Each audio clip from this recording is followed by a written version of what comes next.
रायगड, महाराष्ट्रासह देश विदेशातील ताज्या बातम्या पाहण्यासाठी मॅक्स इंडिया लाईव्ह चॅनलला सबस्क्राईब करा आणि बेल आयकॉन दाबायला विसरू नका. कार्यालयाचं उद्घाटन झालेलं आहे आणि मोठ्या संख्येनं कार्यकर्ते या ठिकाणी जमलेले होते. तर कसं बघता, कारण जुन्या कार्यालयामध्ये आम्ही भरपूर वेळा आलो होतो, आता नवीन कार्यालयामध्ये आलेलो आहे, कसं बघता एकूण हे सगळं? कसं आहे की परवांच्या दिवशी 22 तारखेला मी माझ्या ग्वाहागर विधानसभा मतदारसंघातल्या शाखा प्रमुखांचा एक मेळावा घेतला आणि उद्याची जिल्हा परिषद पंचायत समिती लढवण्यासंदर्भात आपण कसं तयार असलं पाहिजे या संदर्भामध्ये तो मेळावा पार पडला. त्यानंतर मी काल चिपळूण विधानसभा मतदारसंघातल्या प्रमुख पदाधिकाऱ्यांना मी बोलवलं होतं आणि तिथं देखील चिपळूण नगरपालिका आणि जिल्हा परिषद पंचायत समिती कशा प्रकारे लढवावी याच्यावर आम्ही चर्चा विनिमय केलं. आणि त्यानंतर माझा चिरंजीव विक्रांत आम्ही घरी गेल्यानंतर म्हणाला की पप्पा आता आपलं कार्यालय जवळजवळ तयार झालंय, तर त्याचं उद्या उद्घाटन करूया. मी म्हटलं ठीक आहे करूया. तर तो म्हणाला उद्या आईचा वाढदिवस आहे आणि उद्यासारखा महत्वाचा दिवस दुसरा कुठला असू शकणार नाही, म्हणून अचानकपणे मी आज या पुन्हा कार्यालयामध्ये म्हणजे नूतनीकरण केलेल्या कार्यालयामध्ये, हे कार्यालय पूर्वी 16-17 वर्षापूर्वी बांधलेलं होतं, तर ते नूतनीकरण केलेल्या कार्यालयामध्ये उद्याच आपण बसण्याचा मुहूर्त करूया असं सांगितलं. एका बाजूला पत्नीचा वाढदिवस, एका बाजूला आपल्या कार्यालयामध्ये पुन्हा आपण बसून आपलं कामकाज सुरू करणार आणि सध्या निवडणुकाचं वारं वाहतंय, या पार्श्वभूमीवर हा सगळा योग जुळून यावा याचा निश्चितपणे मला आनंद आहे. जिल्हा परिषद पंचायत समितीवर निवडणुका जवळ येतात, शाखा प्रमुखांचा मेळावा कशा पद्धतीचं उद्धव बाळासाहेब ठाकरे या निवडणुकीसाठी समोर जाणार आहे आणि कशा पद्धतीची तयारी सध्या तुमच्याकडून होते? कारण ज्या पद्धतीनं कोकणामध्ये एकूण नेतृत्व तुमच्याकडे बघितलं जातं आणि आशेने लोक बघतात. असं की कोकणामध्ये लोक जर माझ्याकडे उद्धव बाळासाहेब ठाकरे पक्षाचं एक नेतृत्व म्हणून जर माझ्याकडे आशेने बघत असतील तर माझी जबाबदारी ही वाढलेली आहे आणि म्हणून ती आपली जबाबदारी पार पाडण्याकरता आपण सज्ज असलं पाहिजे. आणि सज्ज असायचं असेल तर सध्या अतिशय भ्रष्ट अशा प्रकारचा राजकीय कारभार सुरू आहे. निवडणुका आता आपले कार्यकर्ते, आपल्या विचारांचे कार्यकर्ते तयार करून जिंकण्याच्या ऐवजी प्रचंड असा भ्रष्टाचाराचा पैसा वापरून आपले उमेदवार विजयी करायचे, निवडणुका जिंकायच्या आणि त्याचबरोबर तिथेही आपल्याला जर यश आलं नाही तर दुसऱ्या पक्षातून निवडून आलेले लोक यांना सरळ सरळ अमाप पैसा देऊन विकत घ्यायचं, ही आता एक नवीन प्रॅक्टिस आहे देशामध्ये आणि राज्यामध्ये सुरू झालेली आहे. तिला तोंड द्यावंच लागणार आहे. कंपन्यांनी पळवलेलं आहे, त्यामुळे काय झालं पुणे, नाशिक, नागपूर आणि संभाजीनगरमध्ये स्थानिक ब्रँड आहेत कुठेतरी संकटात आलेले पाहायला मिळतात.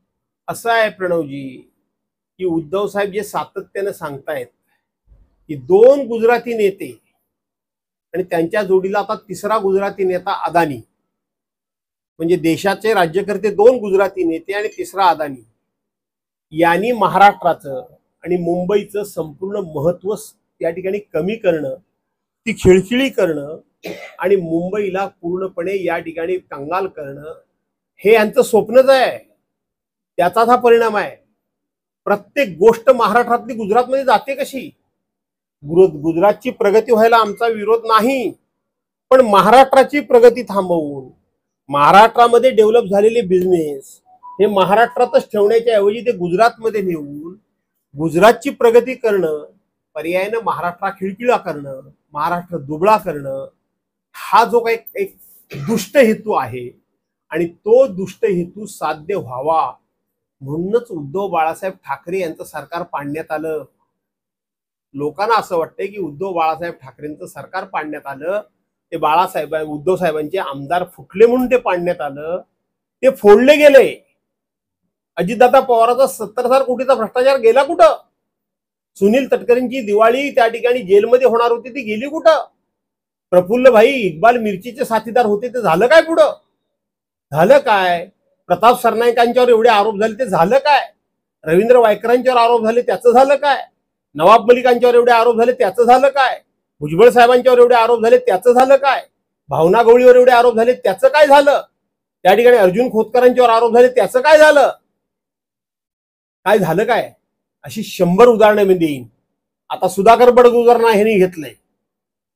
आणि म्हणून जे काय चाललंय ते अतिशय अतिशय अतिशय ह्या देशाच्या एकतेला, अखंडतेला आणि पूर्णपणे स्वातंत्र्याला धोका देण्याचंच काम चाललंय. या देशातल्या जनतेने सावध राहण्याची गरज आहे. उद्धव साहेब जे तळमळीनं, तडफेनं सगळी संकट अंगावर घेऊन जे बोलतायत ते उगाच बोलत नाहीयेत. त्याचा शब्दशः अर्थ समजून घेतला पाहिजे. शिवभजन जी योजना आहे असेल तर या सगळे पैसे, दडपशाही, दादागिरी, भ्रष्टाचार या सगळ्याला तोंड देणारा फक्त आणि फक्त म्हणजे एकच उपाय आणि उपचार असू शकतो. तो म्हणजे पक्षाचे लढवय्ये, प्रामाणिक आणि निष्ठावंत कार्यकर्ते तयार करणं. हाच माझ्या दृष्टीने एकमेव उपाय आहे आणि ते आम्ही करण्याचं काम सुरू केलेलं आहे. एकीकडे माजी खासदारांनी देखील चिपळूणमध्ये बैठक घेतलेल्या आहेत आणि तुम्ही देखील शाखा प्रमुखांची बैठक घेतलेली आहे. त्यांनी आगामी निवडणुका लक्षात घेता जोरदार मोर्चेबांधणी या ठिकाणी सुरुवात होईल. नक्की. शेवटी कुणीही बैठक घेतली, मी घेतली, माजी खासदारने घेतली किंवा माजी आमदारांनी बैठक घेतली तर शेवटी ती पक्षवाढी करताच असणार आहे.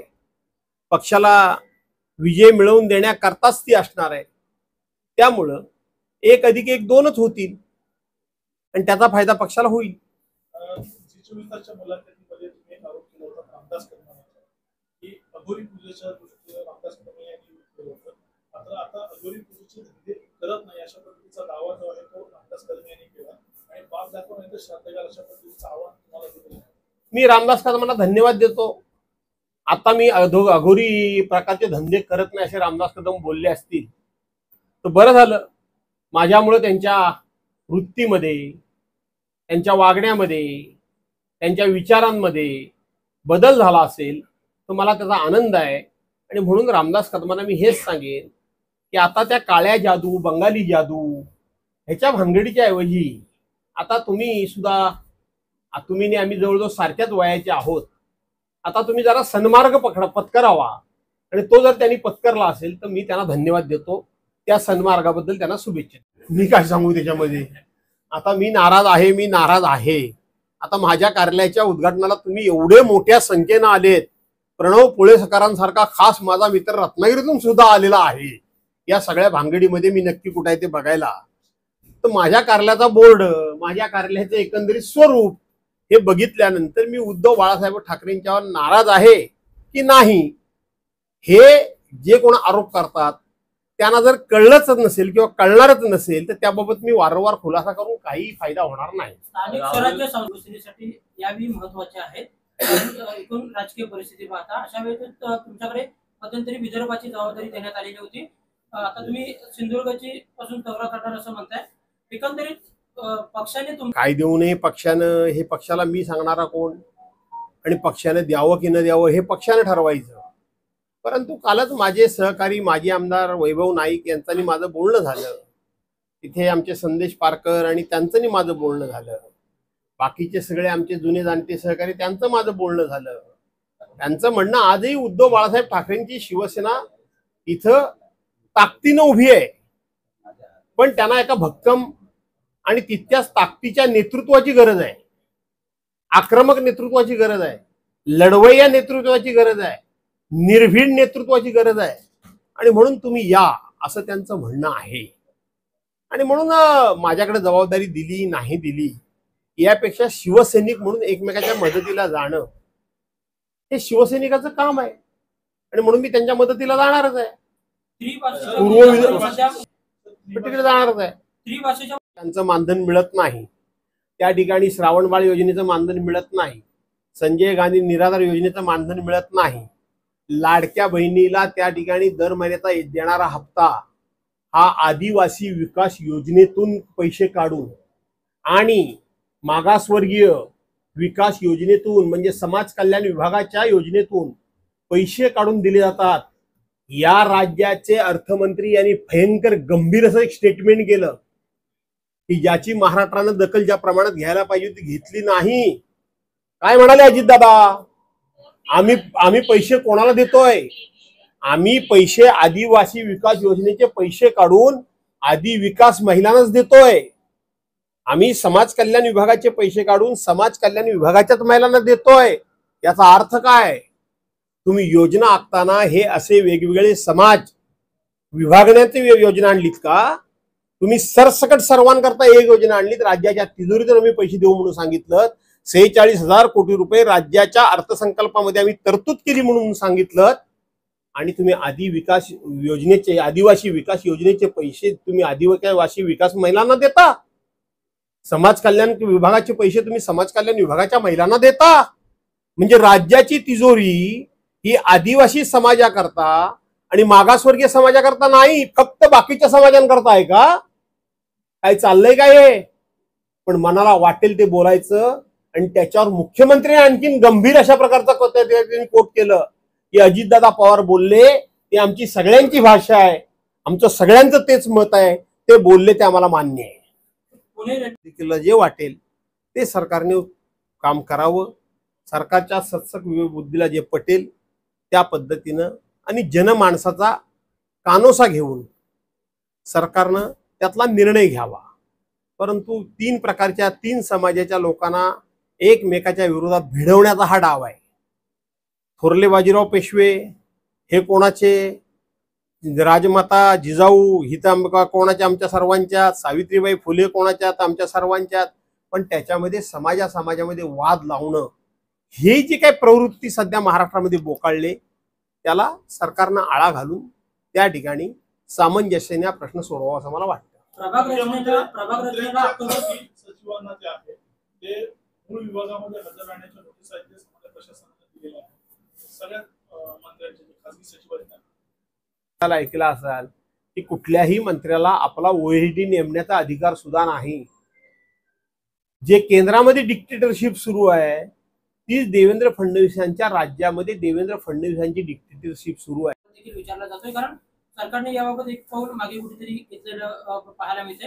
संबंधितांची चर्चा करूनच निर्णय घेऊ असं दादा भुसे यांनी म्हटले. त्याचप्रमाणे राज ठाकरेंची देखील सगळ्यांची चर्चा करू आणि मगच निर्णय या संदर्भात.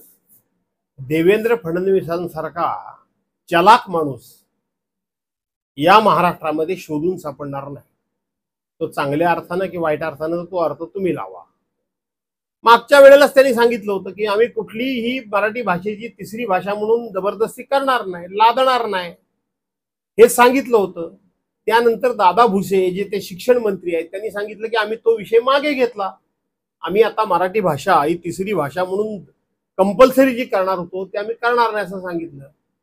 गेल्या 8-10 दिवसात काय झालं? कोणाकोणाच्या गाठीभेटी झाल्या मला माहित नाही, मी विचारतोय तुम्हाला. आणि अचानकपणे हा मराठी भाषेचा मुद्दा राज्याच्या मुख्यमंत्र्यांनी समोर आणला. महाराष्ट्राला कळतं महाराष्ट्र एवढा आंधळा नाहीये, महाराष्ट्र एवढा दुधकुळा नाहीये. पण मला माहित नाही की हा बासनात गुंडाळलेला मुद्दा अचानकपणे पुढे का आला. याचा शोध तुम्ही पत्रकारांनी घेतला पाहिजे आणि तो तुम्ही घ्यायला. 25% मतदान वाढलेलं आहे. मी मगाशीच सांगितलं ही फार चिंताजनक गोष्ट आहे. कालच वंचित बहुजन विकास आघाडीचे नेते प्रकाशजी आंबेडकर यांनी जे हायकोर्टामध्ये एक रिट दाखल केलेला आहे त्याच्यामध्ये त्यांनी म्हटलंय की शेवटच्या 2 तासामध्ये 70 लाख ते 60 लाख मतदान वाढलंय. कसं वाढलं? आणि त्याच्यावर हिअरिंग झालं आणि त्याचा निकाल 25 तारखेला लागणार आहे. राहुल गांधींनी हे सगळे पुराव्यानिशी या सगळ्या गोष्टी मांडल्या आणि त्यांनी निवडणूक आयोगाकडे मागणी केली की 5 ते 7 या शेवटच्या 2 तासामध्ये जे मतदान झालं महाराष्ट्र विधानसभेच्या निवडणुकीमध्ये त्या मतदानाची आकडेवारी द्या, त्याचं CCTV फुटेज द्या, त्याची सगळी माहिती द्या. तुम्हाला माहित आहे का या शिवसेना कुठली आहे? मी आता बोललोय ते आता पुन्हा तेच शब्द त्यांच्याकरता वापरू का? मी अनेक वेळा अनेकांना बोललोय. त्यामुळे ते फार गांभीर्याने रामदास कदमांना घेण्याची आवश्यकता नाही. छगन भुजबळ यांच्याप्रमाणे उद्योगमंत्री विजय सामंत यांनी देखील भास्कर जाधवांनी राजकारणातून होणे त्यांच्या अनुभवाचा फायदा हा महाराष्ट्राला होईल असं एक विधान केलं. चांगली गोष्ट आहे. त्यांनी माझ्याबद्दल जर उदय सामंतांनी सद्भावना व्यक्त केली असेल तर आनंदच आहे. अशाच पद्धतीने आपल्या रत्नागिरी जिल्ह्यामध्ये आपण वेगवेगळ्या विचारामध्ये वेगवेगळ्या पक्षामध्ये जरी काम करत असलो तरी निश्चितपणे एकमेकाला आपल्या जिल्ह्याच्या विकासाला फायदा होत असेल तर एकमेकाबद्दल सहानुभूती ठेवली पाहिजे. त्यांना ही वेगवेगळी मंत्रिपदं मिळाली. मी कधीही त्यांचा द्वेष केला नाही. तो त्यांच्या नशिबाचा भाग आहे. ती कशी त्यांनी मिळवली हे त्यांचं कौशल्य असेल, पण मी त्यांचा द्वेष केला नाही. त्यामुळे त्यांनी जर माझ्याबद्दल चांगले विचार मी त्यांनी व्यक्त केले, मी बघितलं, मी ऐकलं. फक्त ते म्हणाले की भास्कर जाधव म्हणाले की मी पोलिसांच्या गाडीतून पैसे भास्कर जाधवांच्या मतदारसंघात वाटले. मी त्यांच्यावर हा आरोप केलेला नाही. मी त्यांच्याबद्दल असं काही बोललेलो नाही. मी आत्ताही सांगतो की पोलिसांच्या गाडीतून पैसे आणून माझ्या मतदारसंघामध्ये वाटले गेले ह्या आरोपाशी मी ठाम आहे. पण त्याच्यामध्ये मी उदय सामंतही पैसे वाटले असं कुठेही बोललेलो नाही.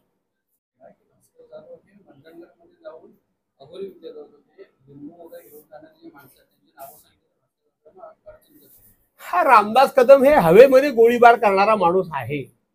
त्याला काही कुठला पुरावा द्यायची गरज वाटत नाही. बस बेछूट आरोप करायची. भास्कर जाधव हा अघोरी कृत्य सोडा, साधा नारळ कोंबडा सुद्धा कोणाच्या नावाने देत नाही. मी तर पितृपक्षामध्ये लोक शुभ काम करत नाही. मी तर म्हणतो हमखास पितृपक्षामध्ये माणसाने शुभ काम करावं असा मी सल्ला देत असतो सर्व माझ्या सहकाऱ्यांना. का तर त्या पितृपक्षामध्ये आपले पितृ जे आहेत म्हणजे आपले पूर्वज आहेत ते खाली जमिनीवर आलेले असतात. त्यांच्या उपस्थितीमध्ये काही शुभ काम केलं तर त्यांना सुद्धा बरं वाटेल की आपले काहीतरी दिवटे काहीतरी चांगलं काम करतायत. त्यामुळे रामदास कदम हे बेछूट आरोप करणारा माणूस आहे. त्यांना काहीतरी उत्तर द्यावं लागतं. रामदास कदमांच्या फार बोलण्याकडे लक्ष देऊ नका, मीही देत नाही. असंही म्हणत आणि मनसेच्या युतीबाबत नेहमी चर्चा सुरू आहे गेल्या काही दिवसात. पण मनसेचे नेते काही ठाकरेंवर टीका करताना किंवा राऊतांवर टीका करताना दिसतात. त्यातच मनसेचे नेते संदीप देशपांडे यांनी असं म्हटले की ठाकरे गटाच्या युती म्हणजे कुणी संदीप देशपांडे ठीक आहे. आता तुम्ही म्हणालात की त्यांनी संजय राऊतांच्यावर आमच्या टीका केली तर संजय राऊत त्यांना सोडतील का असं तुम्हाला वाटतं का? आज सुद्धा सकाळी 9 वाजता कदाचित संजय राऊतांनी त्यांचा समाचार घेतला असेल, नसेल तर उद्या घेतील. पुन्हा एकदा काल संजय राऊत यांनी लावूनच घेतलं ते थांबणार नाही, ते जाते सत्तेची ज्यांना ते जाणारच असं एक विधान केलं होतं. काय म्हणा हे विधान संजय राऊतांनी माझ्या बाबतीत केलेलं नाही. हे विधान करत असताना अजितदादा पवारांबरोबर जे आमदार गेले त्यांच्याबद्दल त्यांनी विधान केलं. आता ते त्यांनी त्यांच्याबद्दल केलं त्याला उत्तर अजितदादा पवारांचे लोक देतील किंवा देणारही नाहीत.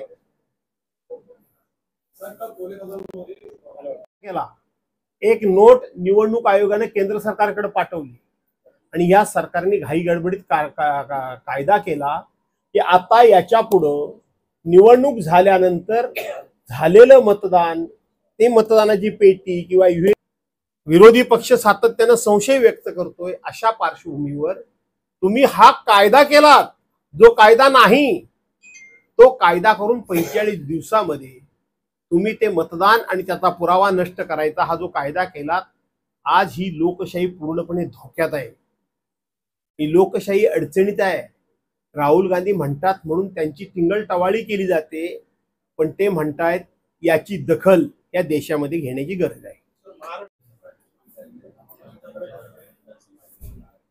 कसं आहे, हे सरकार इतकं बेमुरवतखोर आहे.